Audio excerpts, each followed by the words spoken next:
Tommy is one of the greatest players I've ever had the honor of coaching, but he's really one of the greatest people I've ever had the honor of meeting.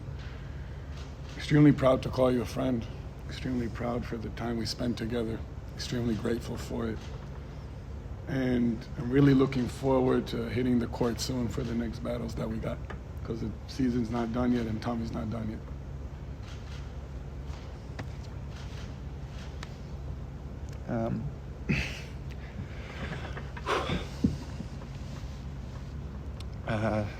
See if I can get through this, but thank you everyone for coming out today. After 16 years at the BNZ Breakers, I'll be retiring from all professional basketball at the end of the season. Basketball's been a massive part of my life for as long as I can remember, providing me countless joys and experiences, and all good things must come to an end. I'm very at peace with this decision. I've been so lucky to spend my entire career playing for the Breakers, my hometown team, in front of my friends and family. Sport's taken me around the globe, but in doing so has only reinforced that it's here, in this place, with this team, where I've truly been able to find myself. There's countless people to thank. I want to start by thanking the club for giving me the platform to live out my dreams and play the sport I love for a living. Matt Walsh and the ownership group, Lisa, Simon, thank you for putting your faith in me to lead this team. It's been a privilege to carry on the legacy of those who have come before me and add my own chapter to our history.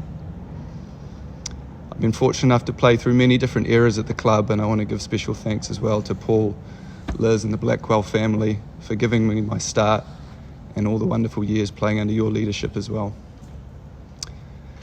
To my coaches, Andre Lamanis, Dean Vickerman, Paul Hanade, Kevin Braswell, Dan Shamir, and Modi. Thank you for helping me grow as a player and a person. Each of you taught me very different yet valuable lessons. I'm truly grateful for your time and efforts, and feel very honoured to call each of you good friends as well. To the rest of the support staff, managers, physios, trainers, everyone that's helped me along my journey, thank you as well. To my teammates, past, present, the connections and friends that I've made in the locker room will last a lifetime. The camaraderie, banter and energy of the locker room I'll perhaps miss the most. To the fans, thank you for your support and encouragement over many years. It's been an absolute pleasure to play in front of you. Feel your energy spur me on. The roar I hear as I hear my name called out coming out the tunnel, it's not something I've ever taken for granted. Finally, I want to thank my family.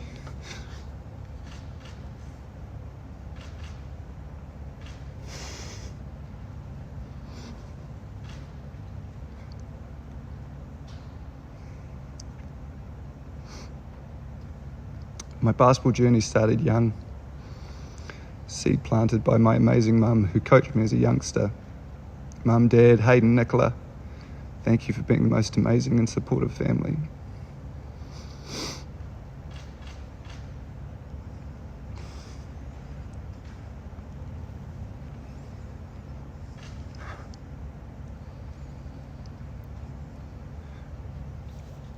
To my children, Pilot, Porter and Pacer, thank you for letting your dad live out his dreams. It's time for me to be there for you now.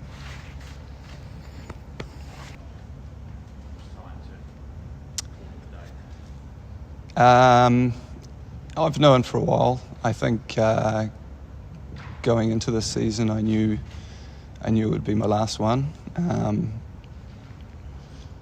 I've tried to not think about it as much as possible. Probably halfway through the season was when I really made that decision in my head and talked to my family about it. And it's been a tough one, knowing that it will be the last one. But as I said, I've tried to remove it from my thoughts as much as I can.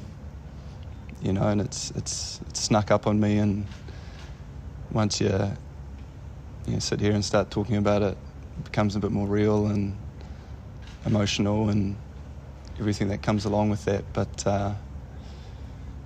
yeah. Obviously an emotional time. Is that because,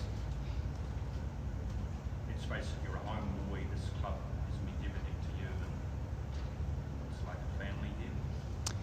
Yeah, look, as I said, this 16 years playing for this club now. It's been a massive part of my life. All sorts of life events and things have happened while I've been here, and I've grown up here. I've seen so many people come and go through, and kids who got their photo with me when they were 5 years old at my first Breakers game, now coming up when they're 20 and having a chat to me after the game and reminiscing on some of those good times. So it's emotional for a number of reasons. Obviously, as I said, putting a definite end on things and making that a bit more real. But you know, all those thoughts and feelings and things that have come along with being here, and the people that I've been able to share those times with have all played such special parts of my life. It all comes rushing back to you, I guess. Obviously you've played with so many different players. I know when you celebrated your 400th game, you made note of Mika. Kind of, how special has he been to you over the years? Yeah, Mika was a great friend, still is a great friend, but a great captain for me and mentor when I was younger. Just an awesome role model, but you know, he taught me a lot about you know, leadership and what it meant to play for something and play with heart and mana and all those sorts of things. But I've been so blessed to play with so many wonderful players over my career. I remember when I first came into the Breakers, and you know, I came into this building and first practice, I'm practicing with my heroes. You know, I was practicing with Kirk, Penny and Phil Jones and Paul Hanade, Dylan Boucher. These are guys I grew up watching, and all of a sudden they became teammates and then friends. You know, to get the chance to play with them, and you know, all the teammates that have come throughout the years is truly such a big part of what makes sport amazing, is the people and those teammates that you spend so much time with. You know, we're in each other's faces all the time, and it's a family every year. You know, new members of the family arrive and different people leave. But those bonds that you build up over time with guys like Mika and everyone else, as I said, those last far beyond today. How important has it been to you through your career to play hard with fear, to work hard and show a lot of class on? How important is that side of the game? Yeah, look, I've always prided myself on being a professional and doing things the right way.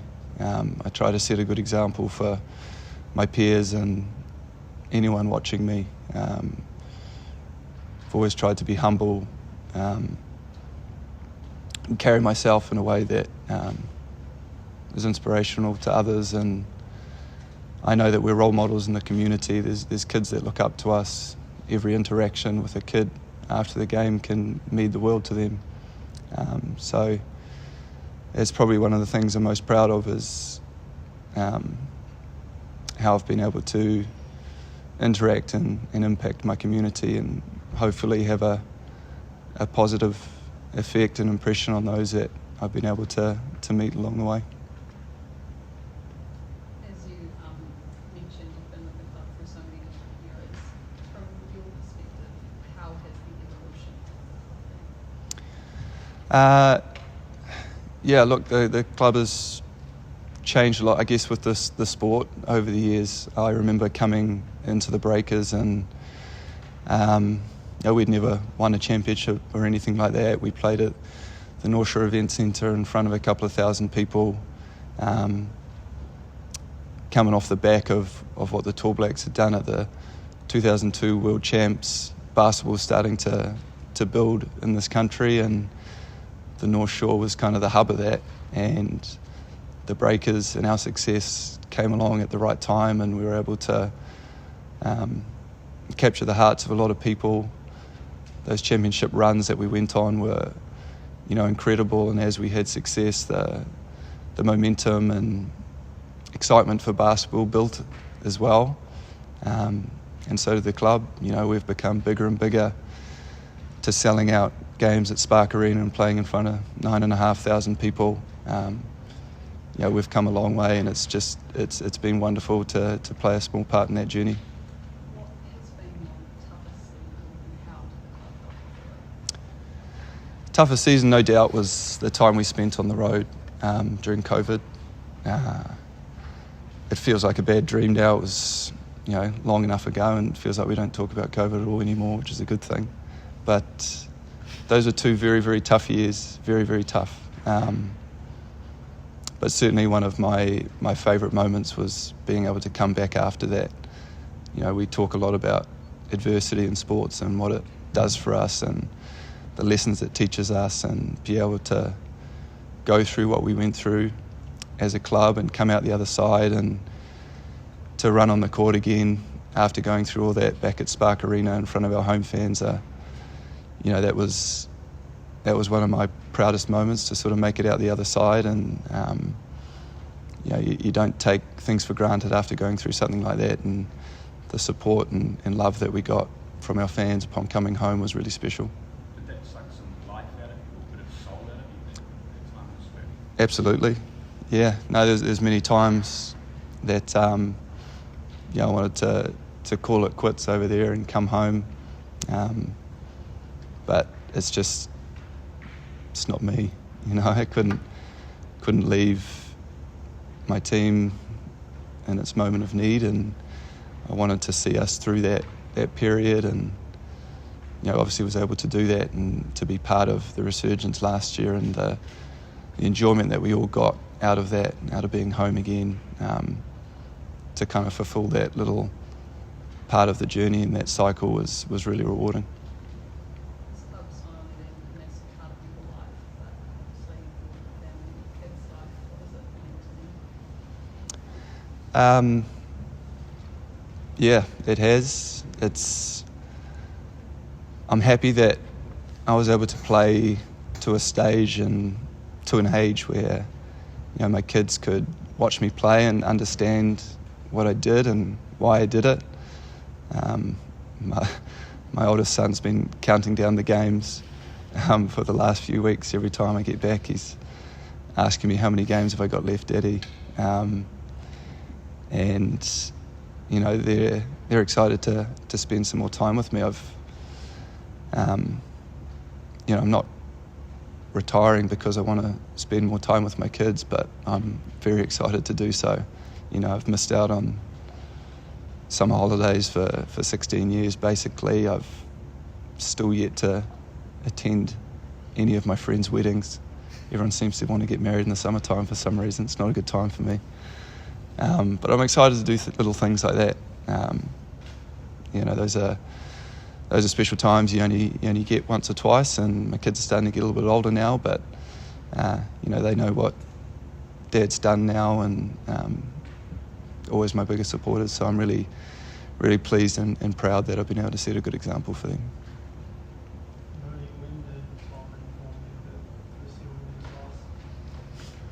He informed me before last season that last season was going to be his last, and really happy it wasn't. It's just kind of something we've been talking about, just as friends talk about things, and I think the official decision was made a few months ago, and we kind of had a little chat, and in a very Tom way, he just went about his business being the best pro, the best leader, the best player he could be, finding a way to help us in any way possible. Never felt it affect anything he did. And yeah, that's basically it. You've been with the club for a few years now. Is there one moment that you remember from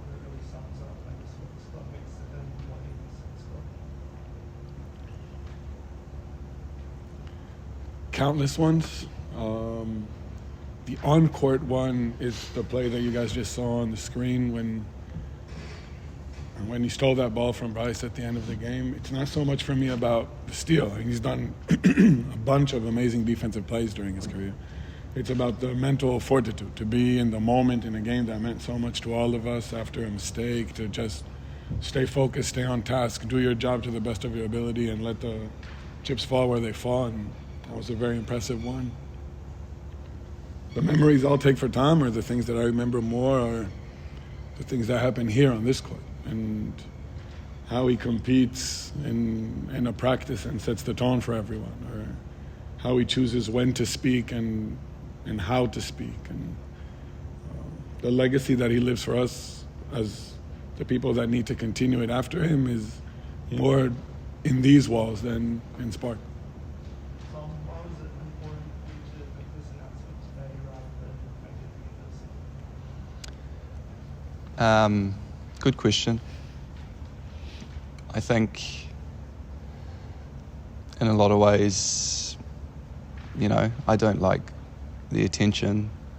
I'm not one for the spotlight, but there's so many people that have been part of my journey. It's more than just about me, you know, and it would feel wrong not to have the chance to acknowledge that, and you know, give all those people that I thanked, and what will be many more, and many that I've probably forgotten, their proper thanks over the coming weeks too, because this journey's been so much more than just about me and what I've done. There's so many other people who have helped me get here, who've been part of it along the way, and they deserve as much thanks as I do, so that's probably why. Modi, Tom mentioned before about being stuck in Australia and very, very close to coming home. How much has that summed him up as a team man, the fact that he stayed put? Not stayed put. Staying put is kind of surviving that time. He led from the front. Probably left the most in New Zealand going across, and you could never tell. Not in a game, not in a practice. He was setting an example for all of us about how a professional athlete goes about his business and overcomes adversity, and did it with a true sense of responsibility for what the club means to all the people that were in New Zealand. It was inspiring, and I think it set the tone for everybody who was there to keep doing things the right way, regardless of how tough it got. Sure, Tom. I had a good chat with one of your former teammates this morning, Ray Cameron, who was part of their 2009 Waikato Pistons championship, and you also won Rookie of the Year under Coach Wickerman. We're just talking about your career, and he just had nothing but good things to say about you as a person on the court. But he said his favourite thing about your game in terms of skill set was your defence and defensive IQ. For you, I know you're an extremely humble man, but how would you like to be remembered as a player in terms of your skill set? Yeah, nice to hear that from Ray. Those were good times. I think I'd like to be remembered as a selfless player who did whatever it took to help his team win. I think that's been a hallmark of my career, is being able to not box myself into playing a certain way. I've adjusted to playing for many different coaches and tried to play a role, whatever was called upon me at the time. But certainly defence first has always been a point of pride for me. I've loved playing that end and being able to use my abilities and athletic gifts to impact the court at that end. It's always, I don't know, I've always just concentrated on controlling what I can control on a basketball court, and for me defence has always been the easy thing. It requires effort and intensity and attention to detail, You know, it doesn't matter if you make or miss a shot. You can always play hard at that end of the floor and contribute to a game no matter what else is going on. So that's always been the base for me. You know, I've had some fun at the other end too. You know, probably a little bit more up and down and athletically gifted earlier on in my career, and had some fun catching some oops from Cedric Jackson and some of those guys. Those are great highlights and great memories, but yeah, for sure the defensive end is where I hang my hat. And speaking of fun on the other end, would you say that your dunk on Jaren Jackson Jr. in 2019 against the Grizzlies, so your best dunk of all time in your career, especially considering you won Defensive Player of the Year last year? Yeah. Yeah, that was a good one. Yeah, I've always been a two-handed dunker too. I don't know, I still don't know where that one came from. Something inspired me to just use the one hand that time, and that was a really cool one to get that poster, and the fact that he's gone on to do such great things just sort of makes it get better with time, which is really cool. And just last one for me, Ray said that you're also a bit of a gun golfer. Is that something that you're going to be doing more of as well? Yeah, absolutely. Absolutely. I'm looking forward to spending a bit more time on the golf course and channeling my competitive instincts in that direction after this. Just how gratifying is it to see basketball booming? You know, when you leave school, it's popular, but in the last 15, 20 years, it's got to a stage now where there's not enough courts, especially on the shore. What does that mean to you? How gratifying? Probably just to relax and enjoy things a little bit more. It's tough professional sport. You get caught up in the competitiveness and the grind of it a little bit sometimes, and it's hard to just step back and appreciate the opportunity that you have, and the enjoyment that you have from playing a sport that you love. Like, I've loved basketball since I was a little kid, and to be able to play it for a living is something I don't take for granted. So certainly I would tell myself to just make sure that I am enjoying it, to smile and make sure that fun is always front and centre of my mind, because you know, plenty of ups and downs and adversity, as we've spoken about, through a professional basketballer's career, but at the end of it all, man, what I've been able to do is the stuff that kids dream of. You know, been playing basketball for a living for 16 years for my hometown team. Like, it's nuts, and I get goosebumps when I think about that. You know, we've got guys in our team who are from the other side of the world. You know, basketball can take you many places, and often it does drag you in all sorts of different directions. There's not many that get to do it, or get to choose where they do it, and let alone that be at home. So I'm very lucky. Tom Abercrombie as well.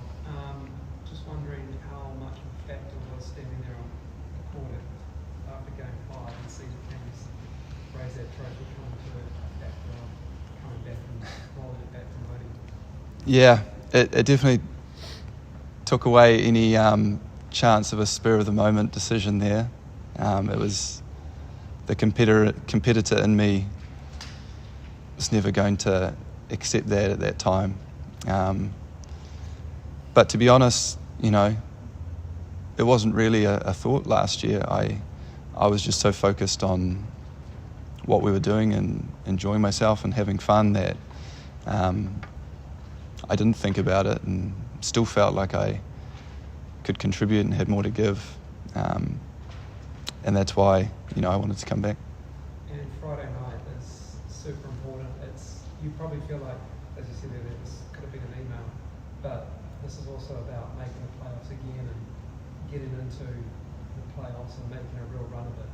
How important is Friday night for the club, for people to come out and not only support you and your decision, but also make it loud, make it raucous, like it was last Friday night, and bringing that value of the fandom into the bigger bullets? Yeah, no, Friday night is absolutely massive for us. Started to feel it last week in that Illawarra game, just the energy shift at Spark as we get closer to playoff time, and there is a special energy in that place when there's a little bit more on the line and a little bit more meaning, and I hope hope it's packed in there on Friday night, because we need everyone to get us over the line. It's the biggest game of our season. There's no doubt about that, and we need as much support as we can to get us over the line.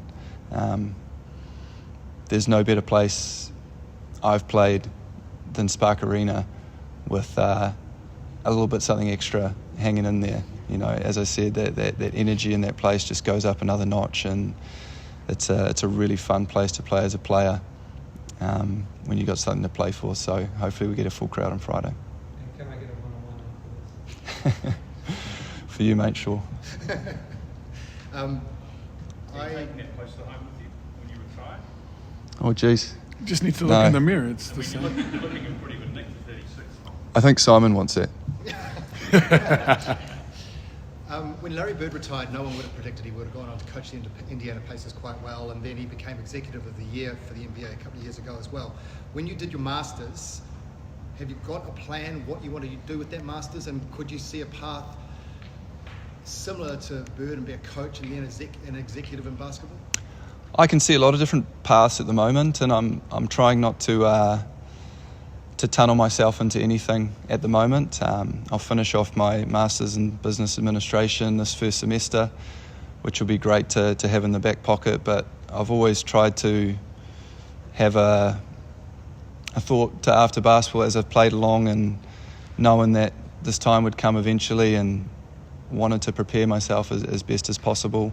So I'm going to take time to finish that off and spend some quality time with my kids. And yeah, you know, it's a scary time in some respects, but it's also exciting too. You know, I'm excited for new challenges and new adventures and whatever that is. So look, we'll see what happens. All right, thank